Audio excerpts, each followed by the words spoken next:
Ladies and gentlemen, hello, and you're watching TTV News, some latest events in the province. And now come to details. Ladies and gentlemen, on the morning of August 22nd, Mr. Nguyen Hom Thanh, member of the Bronze Party Standing Committee and Vice Chairman of the People Committee of the province, welcome H.E. Badr al-Matrosi, Ambassador Extraordinary and Plenipotentiary of the United Arab Emirates (UAE) to Vietnam during his working visit to TayNinhTV. Standing the warm greeting to the ambassador and his delegation, the Vice Chairman Nguyen Hom Thanh emphasized that TayNinhTV hosts many advantages for the development as the gateway connecting Ho Chi Minh City with Cambodia.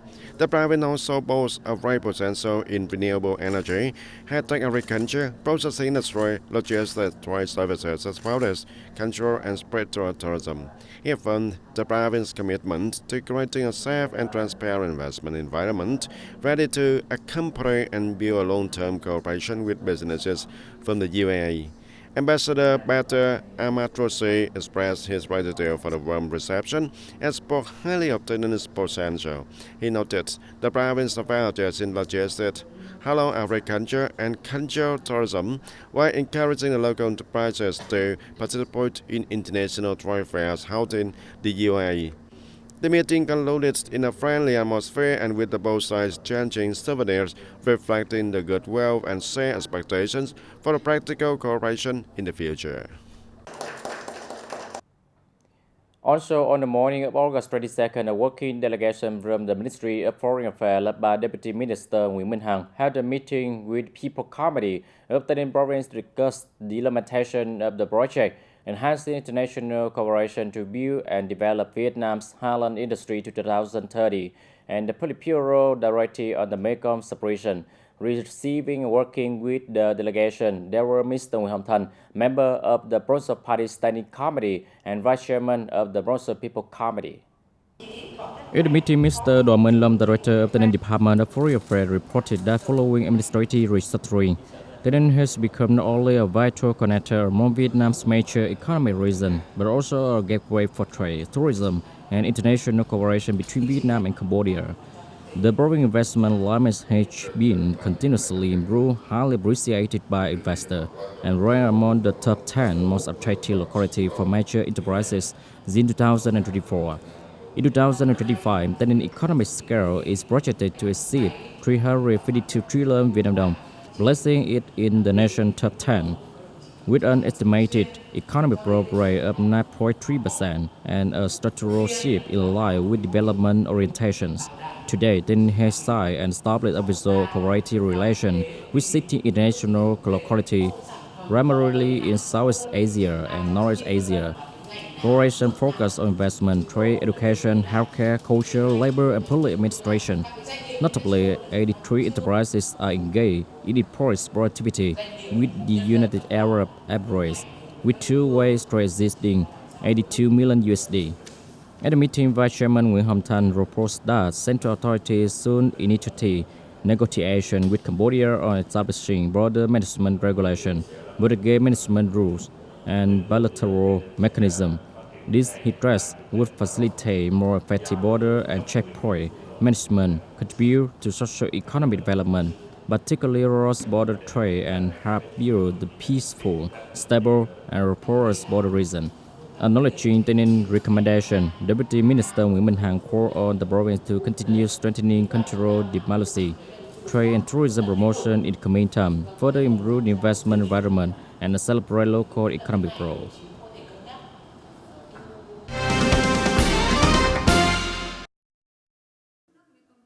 As part of the working program in TayNinhTV province on the morning of August 22nd, the Ministry of Foreign Affairs organized a conference in TayNinhTV on promoting cooperation in the Mekong sub-region in the new context.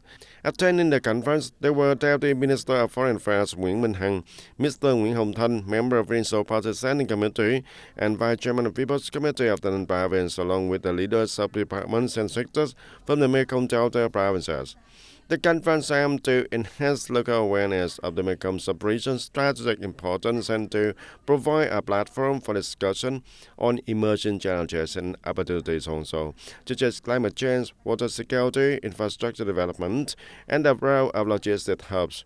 Participants also explore ways to effectively utilize the funding for Mekong cooperation mechanisms, including the Lang Thương Mekong Cooperation Fund, the Mekong Japan Fund, the Mekong AOK Fund, and the Quick Impact Projects under the Mekong Canker Cooperation to foster socio-economic development and support Vietnam's advancement into a new era. At the event, ESPER presented recommendations for locality on how to better contribute to and capitalize the opportunities and resources for Mekong cooperation frameworks, and this included strengthening alignment between regional and local socio-economic development plans with the Mekong sub-regional cooperation, improving the intersectorial and central-local coordination, as well as enhancing capacity in designing and implementing corrective projects. Ladies and gentlemen, the Rarose level particle races took place in a special contest where the two-level local government had just officially begun operation. However, with high political determination and sense of responsibility, all 100 party committee under the provincial party committee have organized and completed their congress 10 days ahead of schedule and in accordance with the spirit of the Directive number 45 of the Politburo. Taking place from August the 4th to August the 21st of 2025, the grassroots level party conferences in the province were organized in the worst preparation condition. Nevertheless, party committee at all levels deployed systematically, ensuring proper implementation of the two contents according to Directive number 45. The goals and direction were clearly defined and aiming to build a clean, strong grassroots party organizations. Focus on building a strong and comprehensive political system, creating unity and solidarity within to promote collective strength for implementing political tasks in the coming period. The party committee and board of directors of the provincial police uphold the exemplary role, pioneering spirits of party committees and leaders at all levels. Leaders must emphasize responsibility, high determination, keen awareness of situation, and decisive implementation of their units, functions, and duties. A notable point is that the appointment of party committee personnel in TayNinhTV province were carried out according to regulation, with women participating in executive committees accounting for over 35%, including 21 out of 100 female party secretaries at the committee level. Additionally, the conference has clearly demonstrated innovative thinking, determination to strive and clear development orientation for each unit and locality, with thousands of key targets and hundreds of breakthrough initiatives proposed. Regarding economic targets, we will focus on high-tech agriculture application, livestock farming, as well as food processing enterprises. The organizing committee will coordinate with the document subcommittee to synthesize contribution contents from grassroots level party conferences into documents of the 14th National Conference of the Party, complete the political report of Provincial Party Executive Committee to present to the Provincial Party Representative Conference for the 2025 to 2030 term based on opinions and contributions from grassroots level conferences. One of the two key contents of the progress were discussing and contributing to the draft documents for the party's 14th conference and the provincial party conference and commune level. And on the average, each conference has about 50 opinions and suggestions, focusing on the targeted tasks and solution, clearly showing the spirit of responsibility and aspiration for the renewal.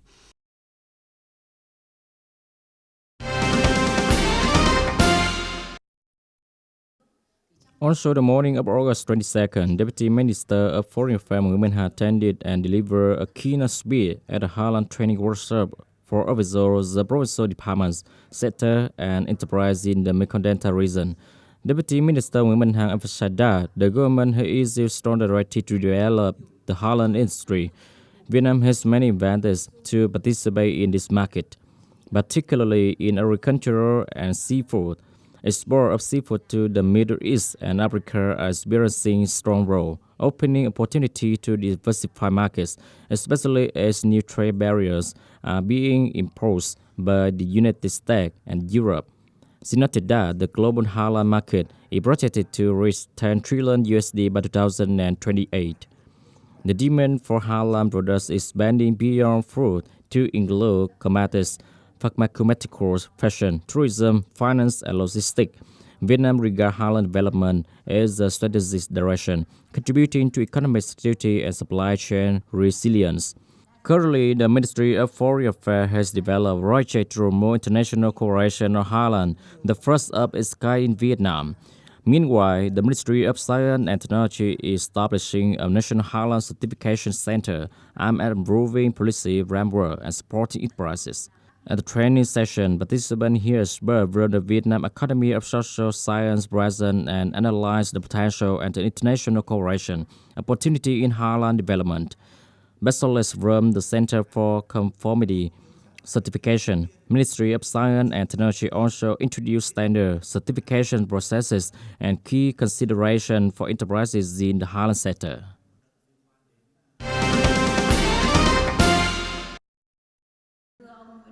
And in the afternoon, August 22nd, in TayNinhTV, the Ministry of Foreign Affairs, in coordination with the UAE Embassy in Vietnam and the Provincial People's Committee, held a conference on connecting Mekong data agricultural supply chains with the Middle East and Africa.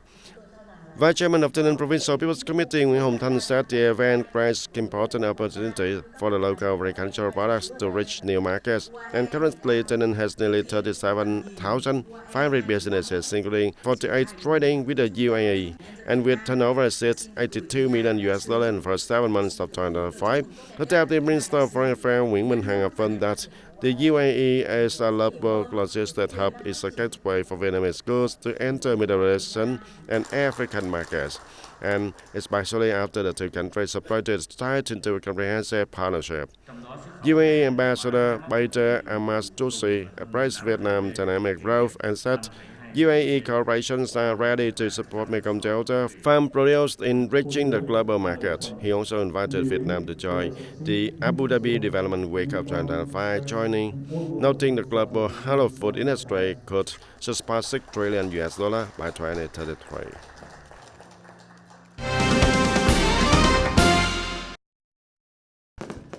The People Committee of TayNinhTV Province has approved a plan to hold fireworks display marking the 80th anniversary of the August Revolution and Vietnam's National Day on September 2nd.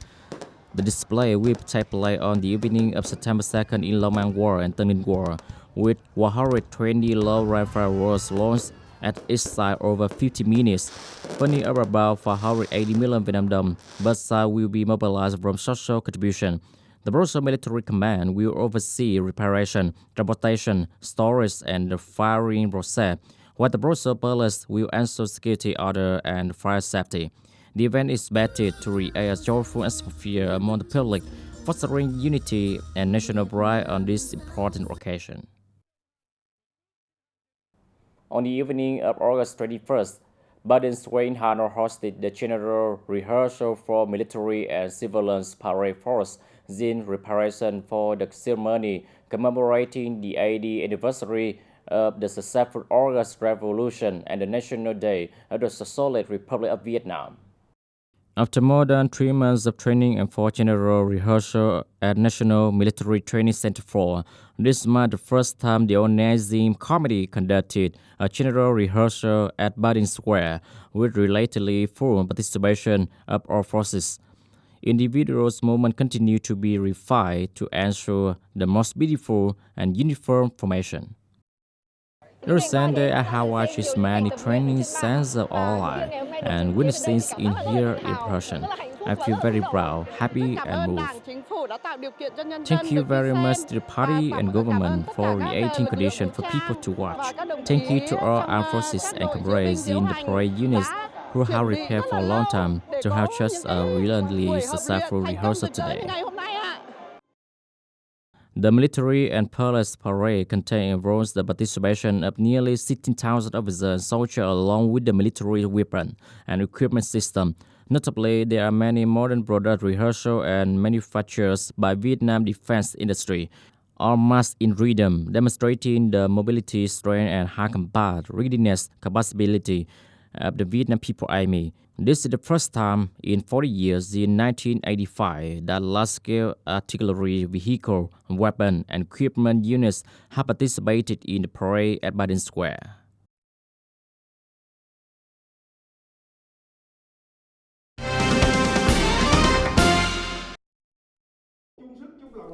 And on the morning of August 22nd, the TayNinhTV Provincial Military Command held a gathering to celebrate the 80th anniversary of the Long An Armed Forces Traditional Day, August 22nd of 1945 and August 22nd of 2005.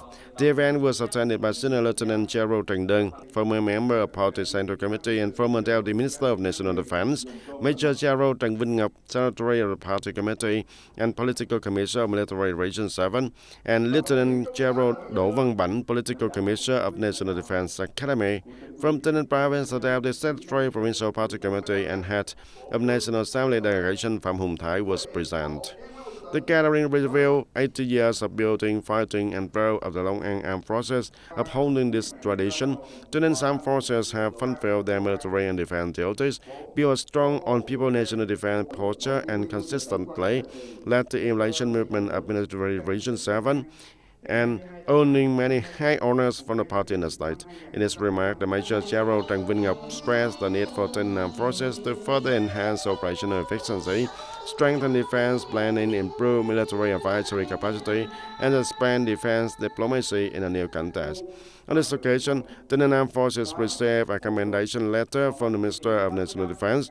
The TayNinh People's Committee also awarded certificates of merit to 5 collectives and 10 individuals of us for outstanding achievements in training, combat readiness, and building on people national defense associated with the people's security.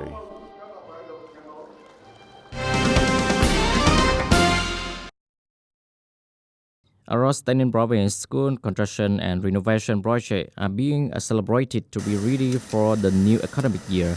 Although many projects still have long timelines under contract, contractor and authority are taking decisive measures to speed up progress and put facilities into use on schedule. The project has reached 85% completion. Construction teams are mobilizing manpower and equipment to ensure the school will be ready by the end of August, in time to welcome students back to class. Currently, the province has nearly 100 school projects underway, with a total investment of about 500 billion Vietnam đồng. Their timely completion will not only improve infrastructure and ensure better teaching and learning conditions from the start of the school year, but also contribute to the efficient implementation and disbursement of public investment capital. In harmony with the atmosphere celebrating the 80th anniversary of the successful August Revolution and September 2nd National Day, many cafes throughout the TayNinh Province have decorated with red flags with golden star and theme of Vietnam revolutionary tradition. These creative spaces have become ideal check-in destination for young people. Here are variant banners, colorful flags, and iconic symbolic images reminiscence of the historic event when alcohol and the Declaration of Independence giving birth to the Democratic Republic of Vietnam. And here is the Zen re-creating. And here is the Zen re-creating Hanoi autumn of last year, where our country's most significant political event took place, carefully decorated by many cafes. The basic have immersed many young people in the historical revolutionary base of the nation. Revolutionary history knowledge through the skillful and creating hands of millennial and Gen Z coffee owners has become more rest and accessible to today's youth. What the whole country unites in turning toward the capital, never want to ring historical space and red flags with golden star, a toss of Hanoi autumn run grace, evoking the amaze of Independence Street, passing by alcohol mausoleum. This is how Nepsen gets right during this historic autumn day. The cafe's biggest highlight is the color of the national club, the red of patriotism, and the celebrations of our ancestors. Through this holiday, let our young generation look back at the past, be proud of the nation's glorious tradition, and continue building the country to become increasingly prosperous and developed. From these special spaces, the conference has become a destination attracting many young people from near and far to check in, with the desire to rest and real love for homeland and country, national pride, especially in cyberspace, where positive images and messages can easily spread to everyone abroad. I feel very proud and moved passionately and somewhat for today's youth who want to read images and declaration about the upcoming September 2nd celebration to everyone. We also want to spread it wider so people how to that today. Young people's spirit is very patriotic, feeling very proud to be born Vietnamese. The conference overflowing with the national flags, banner, and special decoration celebrating the 80th anniversary of the August Revolution and September 2nd National Day. Not only have a raw national spirit and love for homeland and country among young people, but are also a way for young people to better understand the values of sacrificed by generation of heroes and matter, to cherish today's beautiful life even more. Ladies and gentlemen, that's all for today TTV News. Thank you for watching and see you next time.